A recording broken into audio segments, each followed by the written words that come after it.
Jasmine, I just wanted to sort of get the feel from you about what has really changed the dynamic. The Delhi government is now, it's a paradigm shift in education has been enabled. So while you walk us through that, it'll be great to hear just a few words on the salient features of education. Right.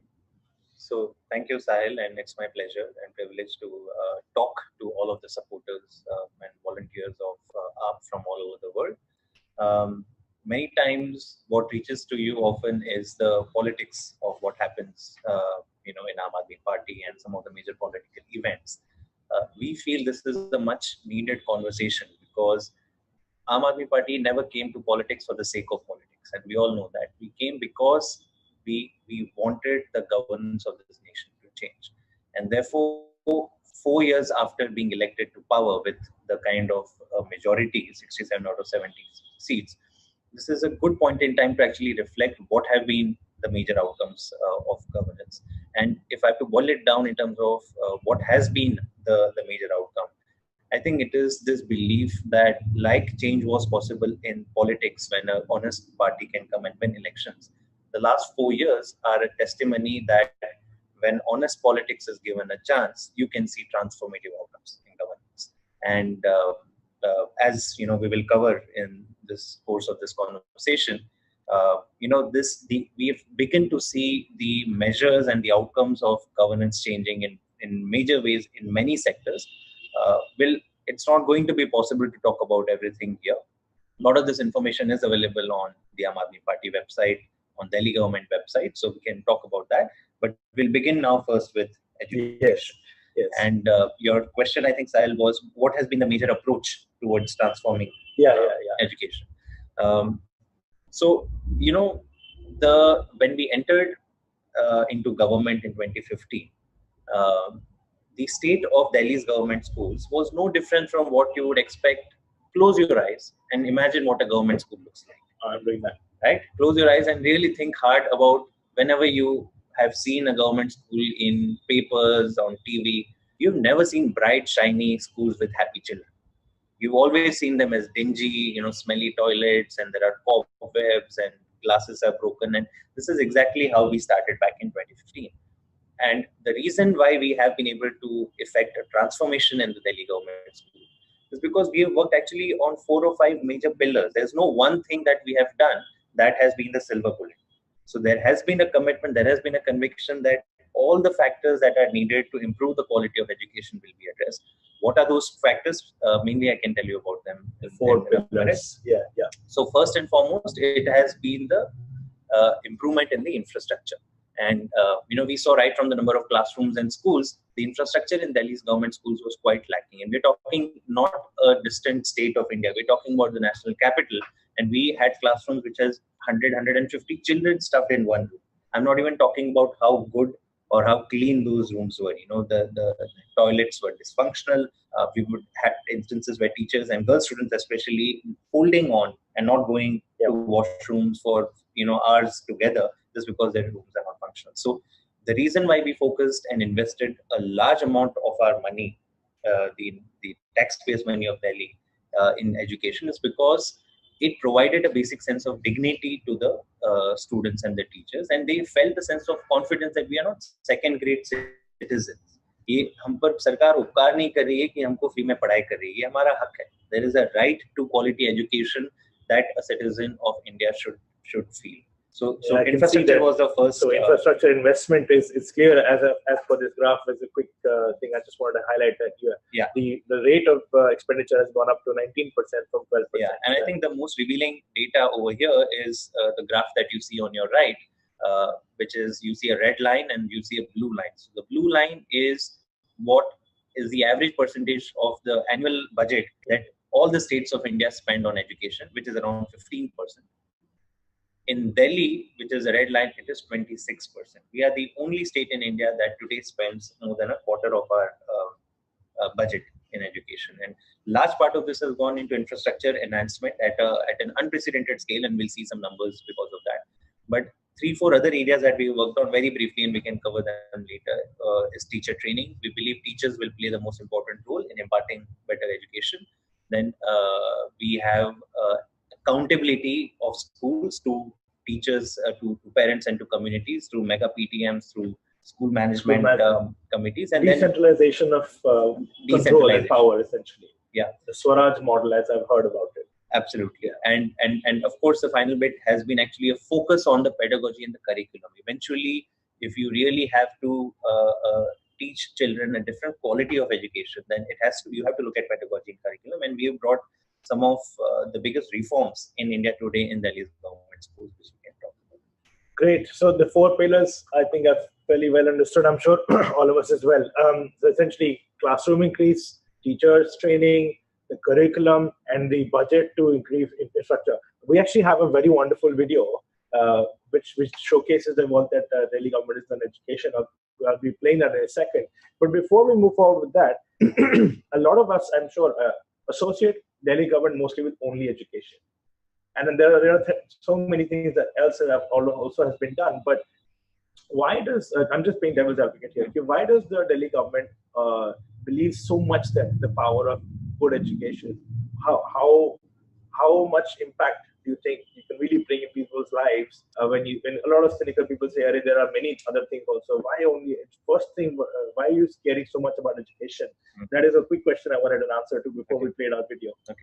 So there are 2 parts to it. First and foremost, we don't say that we focus only on education, right? We are proud to say that education is our topmost priority, right? But there is equally remarkable work that the AAP government has done in other areas, be it water, power, environment, in fact, transport reforms that we are bringing in. However, we are very clear that if we have to build a great nation, if we have to build the future of India, it has to be through education. And it's not just about educating and finding jobs for our children. It is about, we're saying that if we have to eradicate poverty from the face of India, right? I mean, we have seen other countries do it. Why can't we do it in India? We have never focused on education. And education is one area. If you can bring a decisive change, then within a generation, you can eradicate poverty. And we sincerely believe this. We have walked the talk. We have put the money where it is, and we have shown that this is possible. It is not even rocket science. Many of these solutions are known. What was missing was the ingredient of honesty and commitment. Right.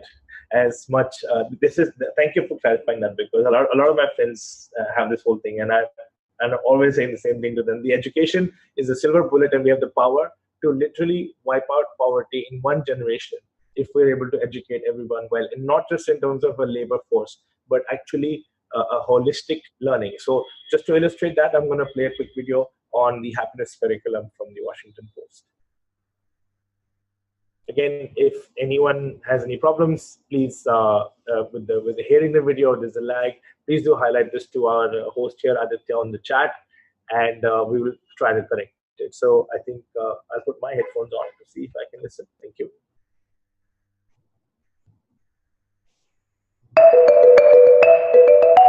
In New Delhi, schools are embarking on a radical experiment to teach happiness in classrooms. My name is Vidhi Doshi, and I'm a correspondent for the Washington Post. These happiness classes are part of Delhi Education Minister Manish Sisodia's plan to revitalize learning. For the last 30 years, we have been producing a lot of workers for the industry, workers for the factory. We have been developing very good human resource, but we have not been developing good human beings. So, what are some tips towards achieving happiness? Activities like yoga and meditation can help, the curriculum says, as well as lessons on learning how to take pride in your work. The government is hoping Indian school children will learn to focus on knowledge and values rather than exam results. It's a radical idea in a country where top colleges demand average test scores above 98% and where cheating in exams is literally an organized crime. Criticism of India's education system has been swelling in recent years. In the classes I visited, the kids soaked the lessons in and asked questions, nodding along during class. New Delhi isn't the only school system to adopt a happiness curriculum. At least a dozen other countries, including Peru, Mexico, and Bhutan, have tried similar things as well.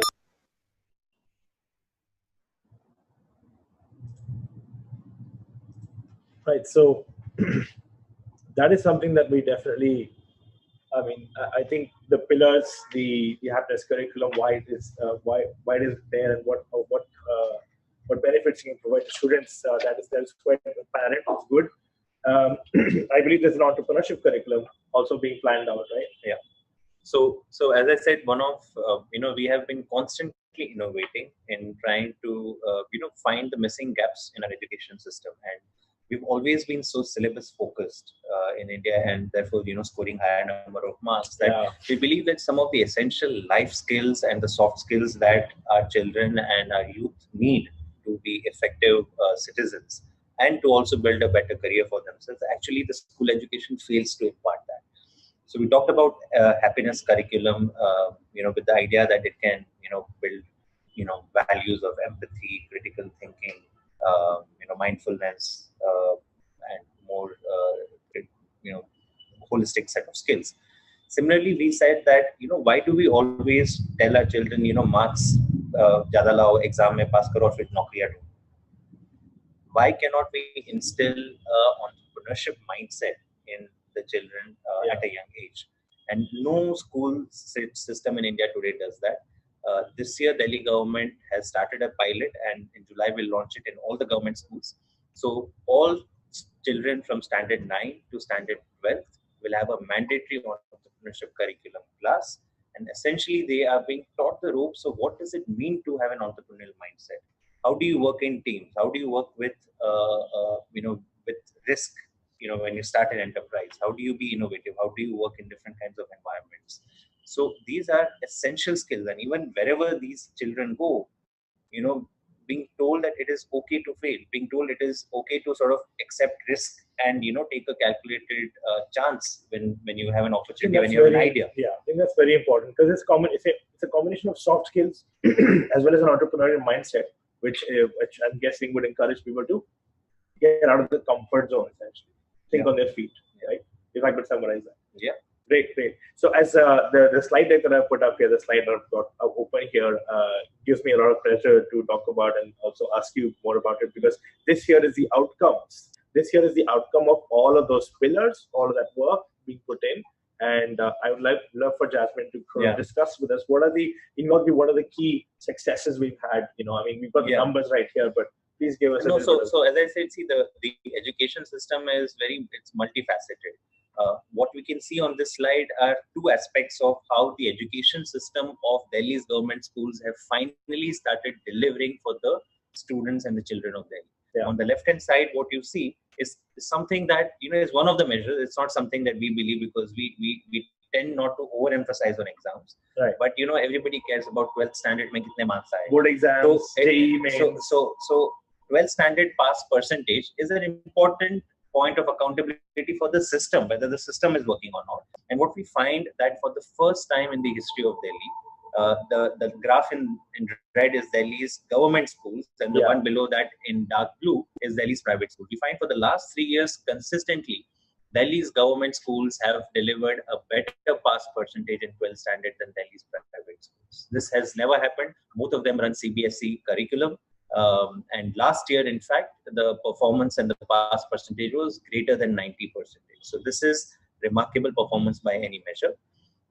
The other measure that you don't see here is the basic reading and math skills of the children, because that's another major outcome of learning that our schools were actually failing at delivering. And when I say our schools, this is schools all over India.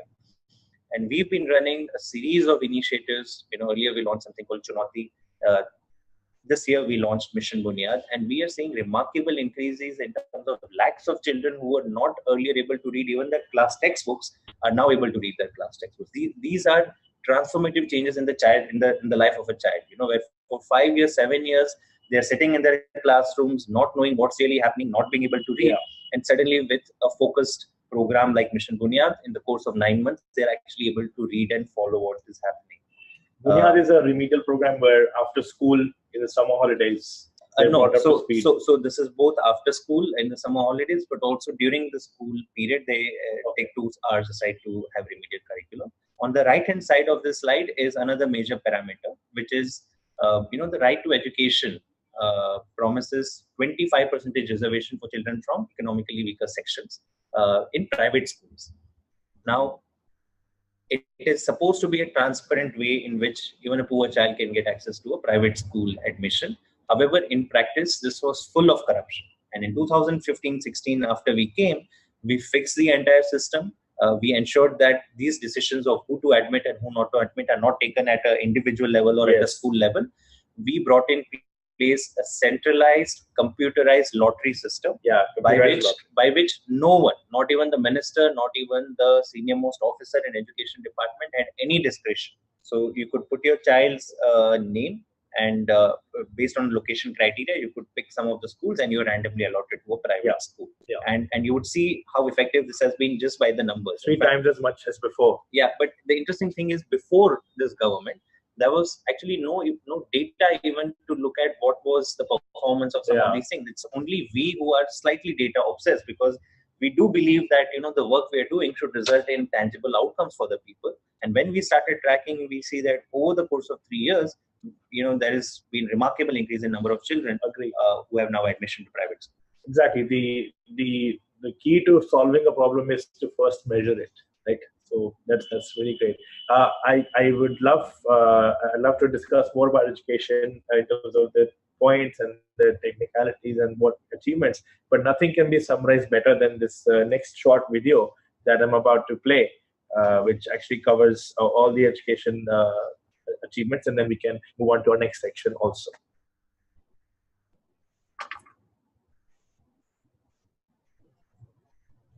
Please bear with me for a second. We're all just figuring it out.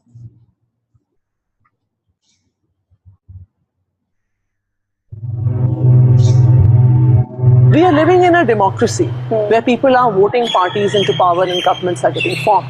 And whatever the priorities of those governments are the realities that we are going to see in our society.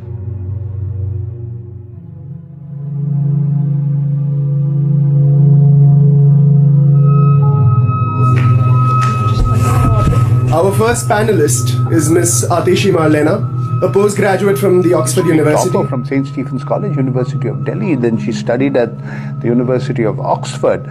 She used to be the advisor to the Deputy Chief Minister of Delhi, Manish Sisodia, on education between July 2015 and April 2018. बीच बड़ी खबर आ रही है दिल्ली से, जहां राज्यपाल ने अरुणोदय प्रकाश, आतिशी मरलेना समेत दिल्ली सरकार के Again, the fresh face-off. The Delhi LG Anil Baijal has ordered the removal of Deputy CM Manish Sisodia's education advisor Atishi Marlena and media advisor. Delhi के LG ने आतिशी मरलेना समेत सिसोदिया के 9 सलाहकारों की नियुक्ति रद्द कर दी है। मैं खुद भी सरकारी स्कूल से पढ़ी हूँ और मैं जब छोटी थी सरकारी स्कूल में पढ़ती थी, मैंने ठान लिया था कि मैं अपने बच्चों को कभी सरकारी स्कूल में नहीं पढ़ाऊंगी। In 2015, when we came into power and we started going into government schools, I think schools were in a much, much worse condition than we had expected. Right from the very basics about schools not being clean, toilets not being clean, there being no running water, there are no desks in the classrooms, teachers are not teaching. So starting from there 3 years ago to now where we are doing well, not just doing well academically, schools, infrastructure of schools is better, and children of government schools are performing better than private schools. I think we've come a long way. और toilet साफ हुए, cleaners आए हैं तो वो toilet भी साफ करते हैं। पिछले 2-3 सालों में काफी चेंजेस आए हैं। इनफैक्ट इंफ्रास्ट्रक्चर तो काफी हद तक चेंज हो चुका है। बच्चों का जो कॉन्फिडेंस लेवल होता है ना, उस पर बिल्कुल डेफिनेटली फर्क पड़ेगा, क्योंकि जब वो अपने आप को कंपेयर करते हैं एक पब्लिक स्कूल और एक गवर्नमेंट स्कूल के बच्चे, whatever background they are coming from, government is providing the same thing. They are the citizens of India, they are the part of a country, and they should get those facilities. आपका क्या सपना है कि आपके बच्चे क्या बने? Ma'am, हमारा तो यही सपना है, बस बच्चे हमारे पढ़ लिख के एक अच्छा इंसान बने। हमारा बस यही जिंदगी का सपना है, हम भी बस यही चाहते हैं। काश ये सब कुछ मेरे समय में हुआ था, तब मैं शायद कुछ कर पाती।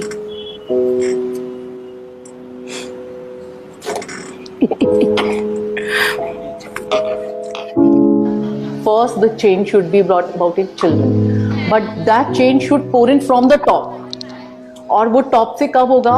When our politicians are really clear, they have a very clear mindset कि we want a change.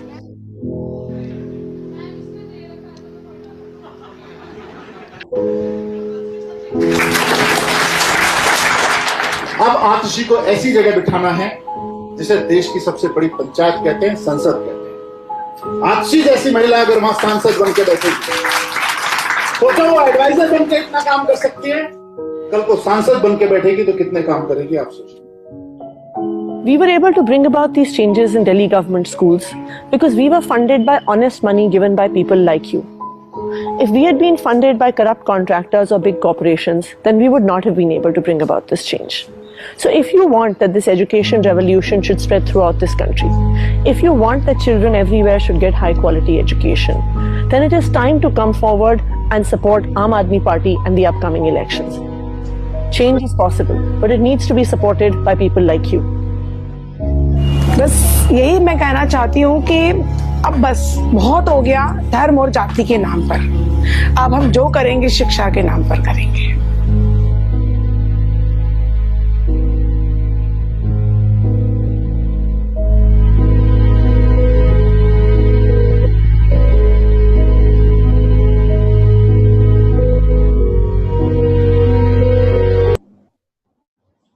So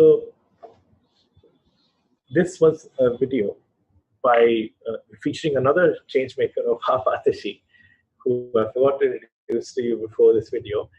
Essentially captures the work that's been done and the progress that's been made, and also talks about the next step, which I think is very important. So I've paused the screen here right now because this is where I would like to sort of say something about this topic. This video and this appeal is to all of us, everyone who's watching it, to support change makers like Aatishi, like us, like Jasmine, like yourselves, bring it out together to invest in India's future, and to talk about how you can get involved and how you can get involved with us and work with us to invest in India's future. I'd like to have a few words. I'd like for Nidhi to give us a few words from her side. Thanks, Sahil. Welcome everybody. I think people are signing on from different parts of India, and wherever you are, I really appreciate your commitment in the world. Really appreciate your commitment to Aam Aadmi Party. It's actually been the support of people like you that brought AAP to power 4 years ago, and now we are at this historical juncture. This is a very important moment in time. We are 3 weeks from the Lok Sabha election. We have 7 candidates fielded as members of parliament, and we are now taking the Aam Aadmi Party program national. I mean, can you imagine Aatishi as a member of parliament? Can you imagine this kind of revolution happening in schools all across the country? And this is just only one of the areas that they have done so much in. I just want to take this moment to have you recognize this moment in time and how important your part here is. You can be part of this revolution. You can facilitate it by supporting the campaign. And as you know, this is an honest party. This is not a party that takes bribes. So we don't have a lot of money. So we are requesting you to donate to our campaign. And then we have another program here where we are requesting that you become a champion for Aam Aadmi Party by pledging an amount, and possibly 3 or 4 times the amount that you might donate yourself. And what you do in this is you pledge by a certain date. We only have 3 weeks, so we suggest 3 days at most. And you get in touch with your circle of friends, your peers, your co-workers, your relatives, and you ask them to support AAP's program, and we will share with you links and PDFs, and we'll have a dedicated fundraiser call you and work with you and help you raise the amount that you pledge. So how can, I just got my slide up as well here, friends. This is the website, donations.aamaadmiparty.org.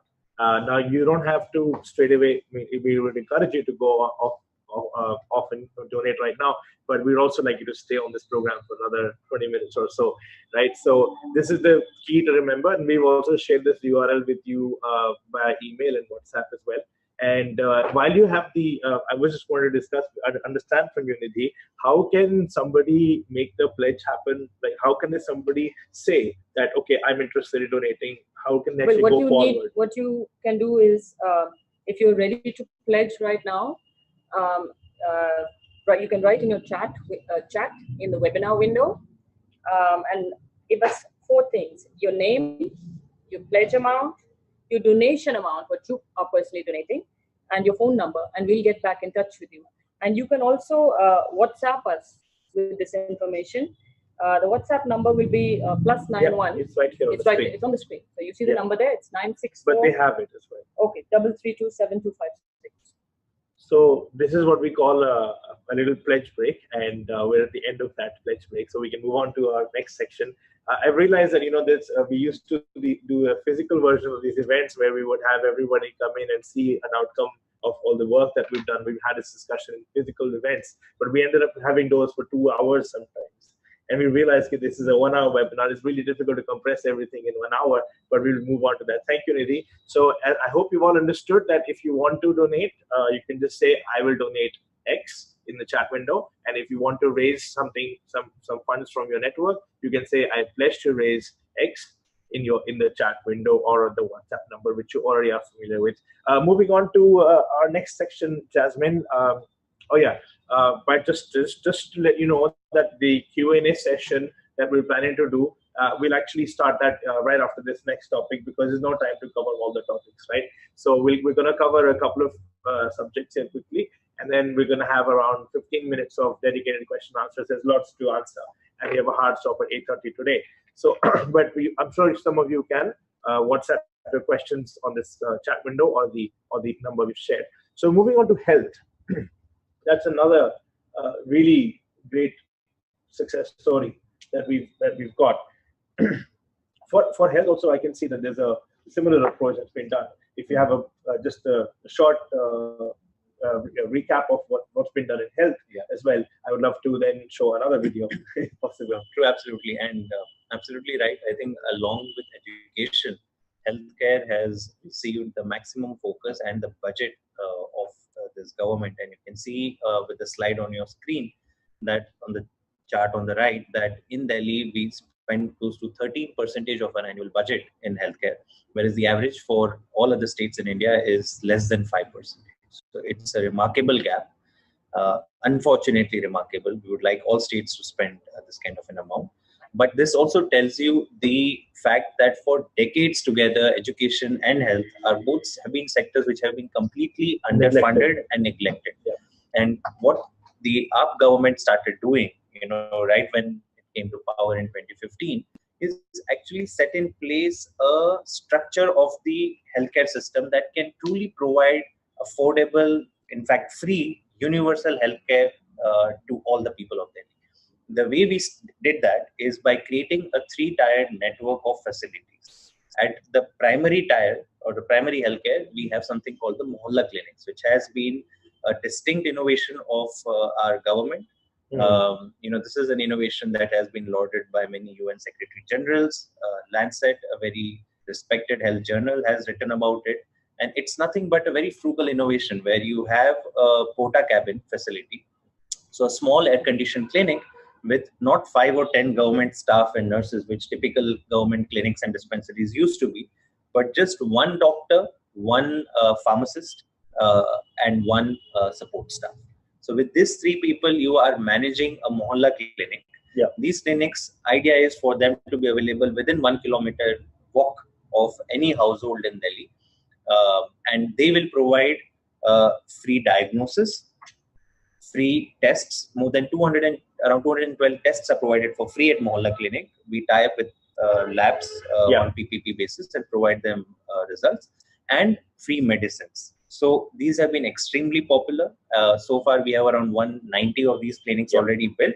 The target is to reach 1,000, and that forms your primary tier of healthcare. Then you come to polyclinics, which again are slightly larger clinics, but they provide daycare facilities and access and diagnosis by specialists, right? So you have an ortho, you have a gynecologist, you have an optician. So you have a few specialists that you can visit. Yeah. And then finally, you have the tertiary level, which are the government hospitals. And our idea is that if you take the primary and secondary tier needs of the people, make them more accessible through decentralized setups through Mohalla and polyclinics, right, then people will not crowd hospitals for small ailments, and the hospitals can actually focus in providing quality healthcare and advanced healthcare with surgeries and other facilities to the people of Delhi. So that's been the broader thinking, and we're making remarkable progress in terms of increasing the number of patients that we are dealing with, providing free medicines, free tests, free healthcare, and you see some of these results. Yes, the results are superb. We actually have a video which shows everything in terms of the facilities, the outcomes. I like to also add, well, I can see that here we've also got a dark scheme, which essentially lets people get treatment. Yeah, no, absolutely. So as I said, the fundamental idea that has been powering all our work in health is providing universal healthcare. We know that as on today, because of decades of neglect, your hospitals today do not have enough bed, they do not have enough doctors to cater to needs of all the people of Delhi. So we frequently had cases when people had big surgeries, life-saving surgeries, but government hospitals would tell them to wait for 3 months and 6 months. And that's clearly not going to happen. Then people go spend a fortune on private healthcare, and you end up families being pushed into poverty. We brought out a complete sort of assurance to the people of Delhi. We said that if any government hospital gives you in writing that they cannot do a surgery or a diagnostic test like an MRI, like a CT scan or something within 30 days, then through this dark scheme, you can get it done for free at any of the many private hospitals that have been empaneled by the Delhi government. This has been remarkable, because more than 72 surgeries today are assured for the people of Delhi, either in a government facility which are being monitored and they provide good quality healthcare. But if they are not able to provide because of less capacity, then a private hospital. You would never hear this concept in any of the countries that we heard about. So I lived in London for almost 15 years before I moved back, and for me, this kind of primary healthcare, the NHS, the National Health Service, is a given. It's like taken for granted over there. That 1 mile, first mile care, and then the second mile care, and the referrals to the government hospitals. Even there are no private hospitals. If I have a 6-month waiting list for a surgery or something, I have to wait 6 months. But here, this is quite remarkable. This is why I really wanted to hear that from you, that we've got something which actually is better than what you have in terms of primary and universal healthcare. So this is, thank you for sharing that with me. I really want to tell you how amazing this is and how hard it must have been for you all to implement this. And we'll come to our challenges part later. But I think we'd like to play a quick video about the Mohalla clinics and the hospitals before we sort of move on to the next topic. तो ये dispensary हमें तोहफे के रूप में दिल्ली सरकार ने यहाँ की जनता को दी है, जिससे यहाँ के लोग बहुत खुश हैं और बहुत सेटिस्फाइड हैं।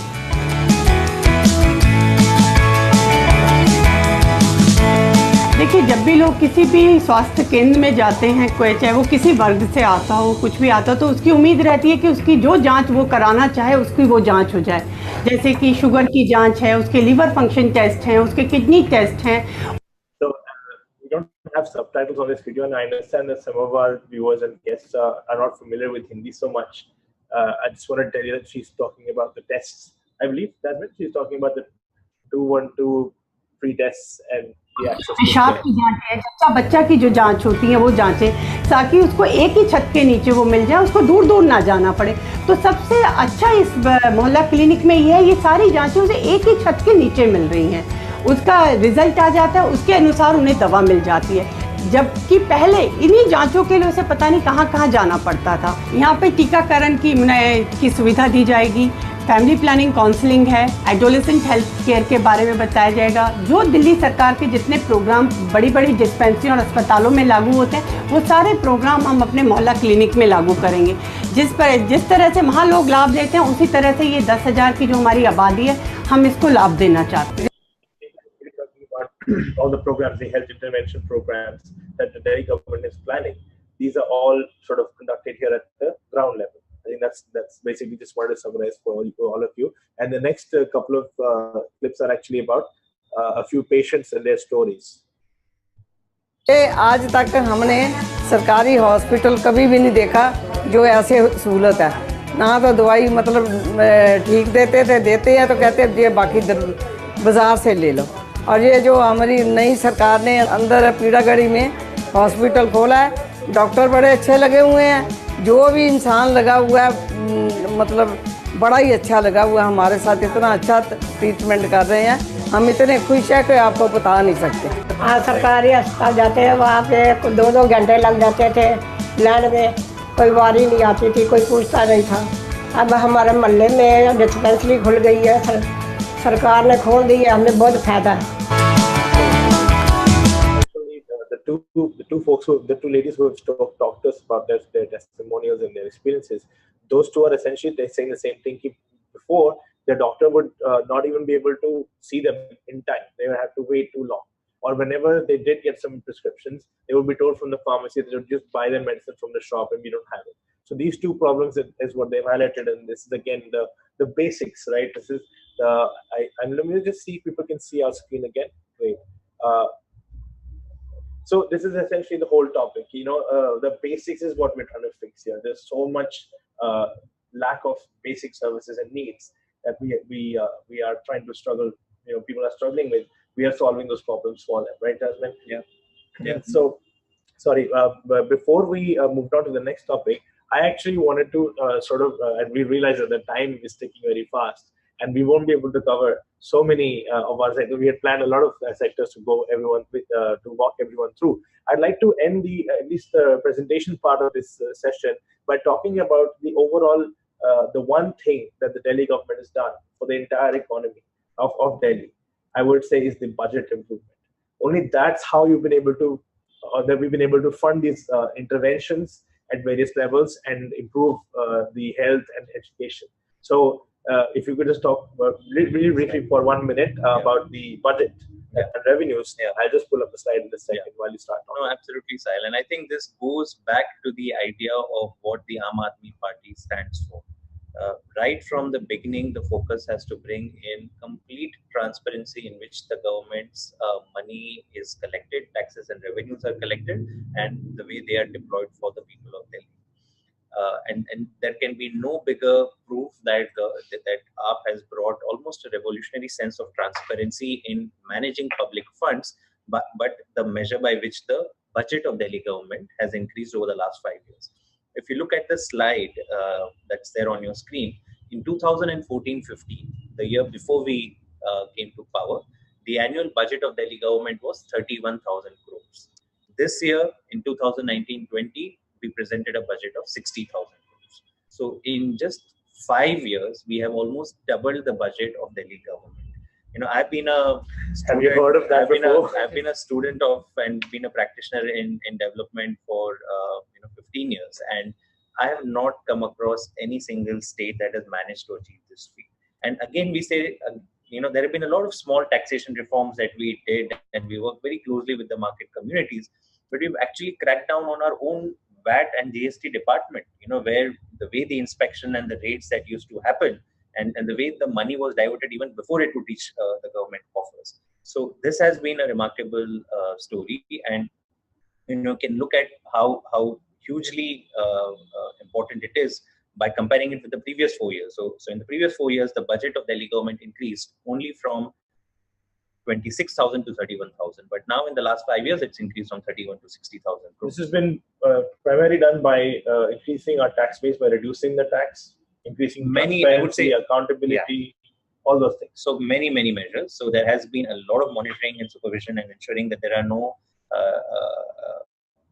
unsolicited tax raids, and there's a certain way in which the inspection department works. We also brought in certain reforms by which it's easier for taxpayers to actually comply, right, in terms of the way the forms were designed. So much of these was before GST came into play, and there are series of or a list of areas where we actually reduced the tax rate, as you just mentioned, so that there was higher compliance. And we've always been pushing even the central government and the GST committee that do not put in 18%, 24% tax rates, because the moment you put such high tax rates, then people stop complying, and the government is a loser. So if you really want to widen the tax base, because India has historically very low percentage of people and businessmen who actually pay their taxes, then you should reduce the number of taxes and increase the base. And we've tried doing that, and we see the results in that.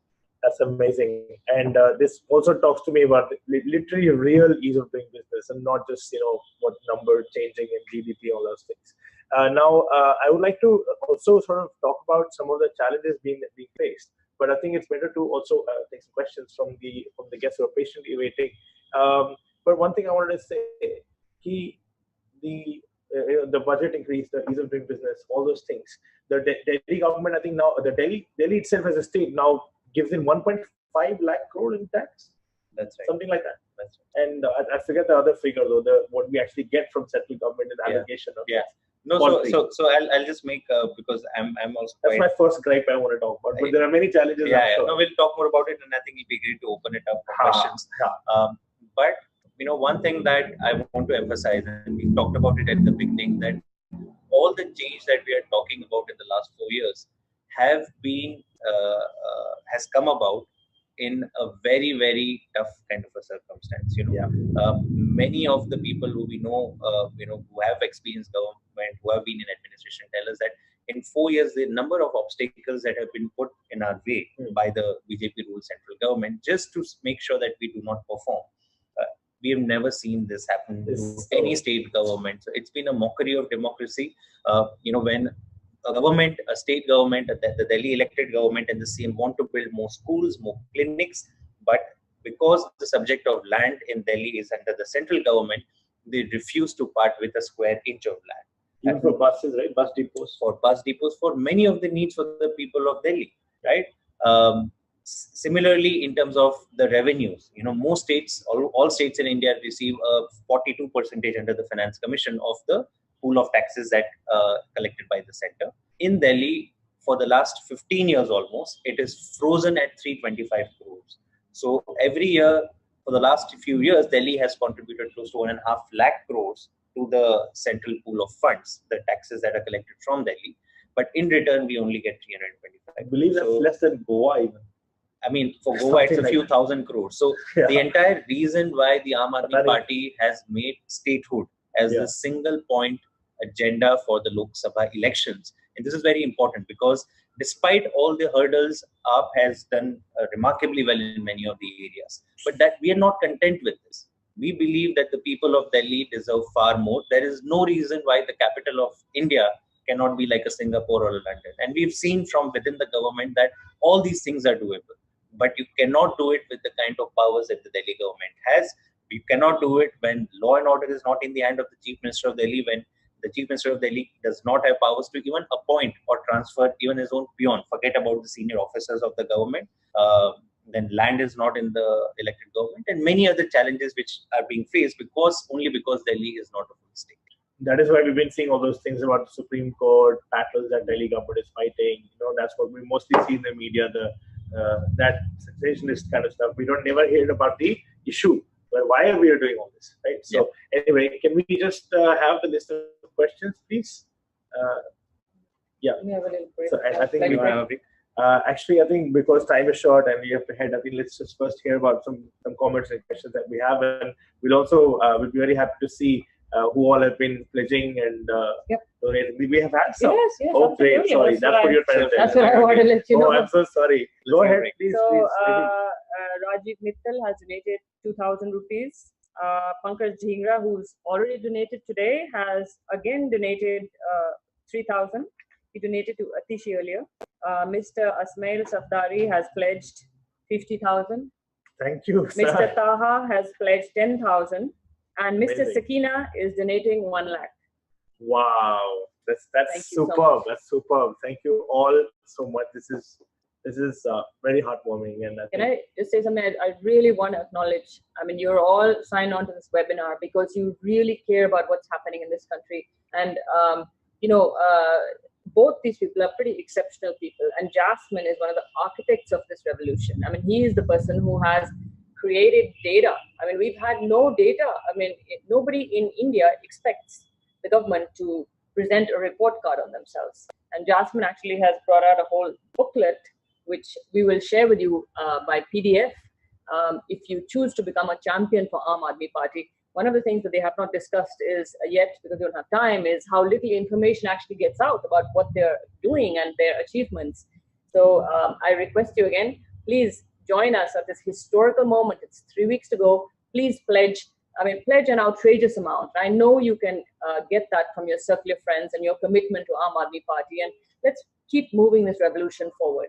It costs 40,000 rupees. It will cost us 40 to 50,000 rupees from now till election day to rent out one hoarding.